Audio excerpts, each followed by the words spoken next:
Bonjour à toi cher spectateur, Casse-Noisette et les 4 royaumes de Lasse Hallström et Joe Johnston, c'est un de ces films qui va rentrer décidément dans une catégorie à laquelle il va falloir donner un nom, celle des projets créés pour divergence artistique. Parce que il y a un réal, il se barre, il y a un autre réal qui arrive, il reprend les commandes, enfin, ça devient tellement une mode aujourd'hui à Hollywood que ouais, il va falloir les catégoriser ces films parce que du coup, à peine sortis, ils sont déjà descendus, à peine mis en salle, les gens sont déjà en train de crier c'est une dope parce que c'était le film de Lasse Hallström et pas celui de Joe Johnston.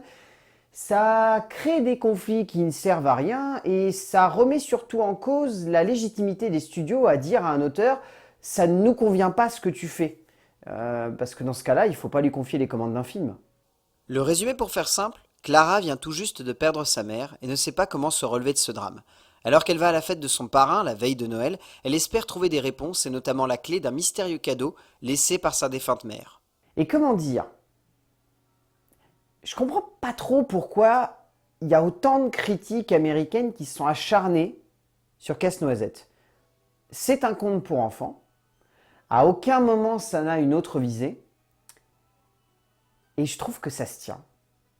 C'est pas un film extraordinaire, c'est pas un film qui marquera certainement les esprits, quoique ça a une certaine forme, une esthétique, une patte, une vision qui fait qu'on trouve ce film tout de même, je trouve assez sympathique moi de mon côté. Et je pense qu'il y a une véritable intention qui est tout de même tenue pendant une bonne partie du métrage, qui est par moments extrêmement maladroite parce qu'elle est biaisée par le biais de deux divergences artistiques, d'une vision narrative qui ne tient pas toujours la route, d'une DA qui est facilement questionnable parce que honnêtement ça ressemble totalement à celle d'Alice au Pays des Merveilles, à aucun moment on ne se pose d'autres questions.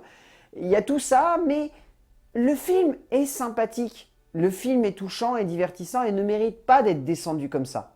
Je vois pas pourquoi il a été descendu en fait. C'est dingue comme on peut voir dans les avis des autres, comme le disait si bien ce cher Victor en mode drama queen dernièrement, une mise en garde ou une manière de nous inciter à regarder avec un œil biaisé une œuvre qui pourrait nous surprendre. Et dans le cas présent, les avis étaient clairs.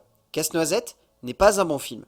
Pourtant, contre toute attente, je suis le premier à trouver ce film assez sympathique, par moments grossier, un peu maladroit sur les bords, mais terriblement attachant, si tant est que l'on choisisse de regarder tout cela avec les yeux d'un petit enfant, et que l'on puisse s'imaginer plongé au sein d'un univers particulièrement soigné, et à la galerie de personnages particulièrement attachante. En termes d'écriture, donc, le scénario est signé par Ashley Powell, qui s'est donc basé à la fois donc, sur l'œuvre de Tchaïkovski, mais également sur la réécriture de Hoffman et Petipa.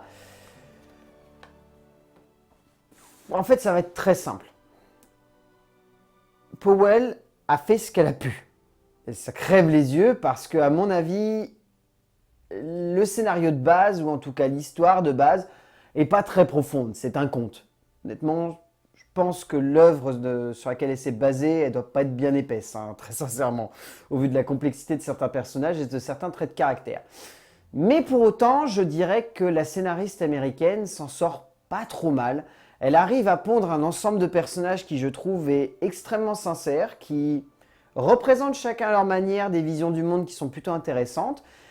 Et elle a réussi à développer un ensemble de thématiques que je trouve assez louables pour faire en sorte que de tout son long, on se laisse emporter par cette histoire. On ne soit pas simplement limité à c'est un conte pour enfants, donc voilà, laisse tomber la subtilité, laisse tomber la réflexion, ça va être juste une petite histoire qui va aller de manière linéaire dans un sens, point barre. Elle arrive à construire quelque chose qui est tout de même vraiment entraînant, à une dynamique, à un certain rapport entre les personnages, à un développement dramatique certes convenu, mais tout de même assez juste pour faire en sorte qu'on s'y accroche et qu'on a envie de voir comment ça va se dénouer à la fin. Mais voilà, il y a plein de petites choses qui ne fonctionnent pas, il y a des rapidités scénaristiques qui sont évidentes, il y a certaines scènes où on a littéralement l'impression qu'elle ne savait pas jusqu'où elle pouvait les emmener et qu'elle a coupé en plein milieu. Et c'est tout, c'est un tout en fait, c'est un tout qui sonne comme maladroit, comme terne par moments, comme un petit peu grossier, mais c'est un tout qui est motivé par plein de bonnes intentions et c'est peut-être ça que j'ai envie qu'on retienne à la fin de ce film, c'est que Ashley Powell elle a vraiment donné tout ce qu'elle avait et oui, elle se foire, mais elle donne tout.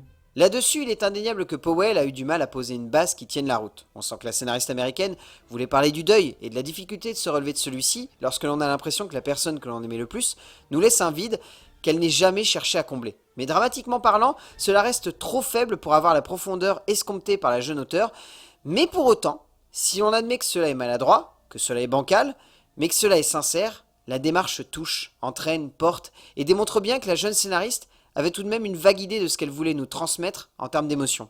En termes de mise en scène, donc Lasse Hallström, réalisateur suédois plutôt réputé, surtout auprès du public, pas tant que ça auprès des critiques. Si vous regardez bien Lasse Hallström, la plupart de ses films ont des notes spectateurs, mais dithyrambiques, genre limite tous ses films c'est des chefs-d'œuvre.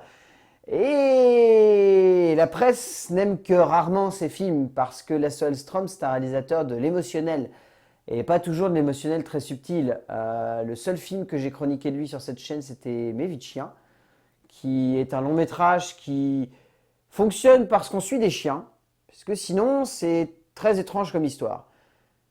Là, dans ce film-là, Lasse Hallström, ce qui détonne le plus, c'est qu'il sait comment filmer des personnages.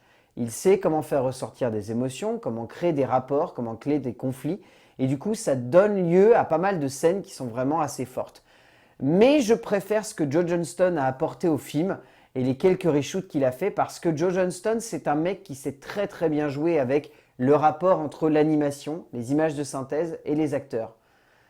Et ici, il arrive vraiment bien à mettre ça en scène, à tel point qu'il y avait des moments où je me disais que Joe Johnston aurait pu carrément aller dans l'expérience à la Robert Zemeckis, en mode on va faire un film qu'en motion capture et ça va être que des acteurs animés. Je me suis dit à des moments, ça aurait pu être magnifique, ça aurait pu lui permettre de faire des trucs mais vraiment hallucinants de perfection, et je pense que si on lui avait confié de base le projet, Joe Johnston aurait fait un truc vraiment classe. Après, le film en tant que tel est un film bâtard. C'est un film qui a le cul entre deux chaises, le cul entre deux visions, le cul entre deux conceptualisations d'un univers qui est trop proche d'Alice au Pays des Merveilles, comme j'ai déjà évoqué, qui manque de clarté dans sa manière d'être conçu dans sa globalité, a un montage qui par moments est trop cut, par moments est pas raccord, par moments est carrément faux, mais les deux visions sont là, et je trouve qu'elles, par moments, elles tiennent plutôt bien la route ensemble.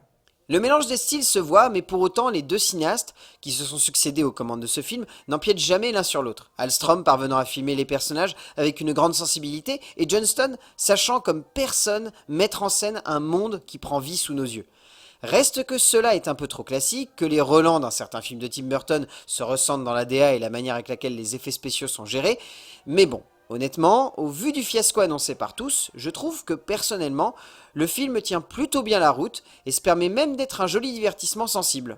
En termes de casting, je sais pas quoi vous dire. Parce que les deux meilleurs acteurs du film, que sont Helen Mirren et Morgan Freeman, je pense à eux deux, ils cumulent même pas 20 minutes d'écran, tellement ils sont peu présents.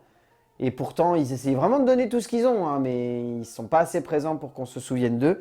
Eugenio Debes et Richard E. Grant,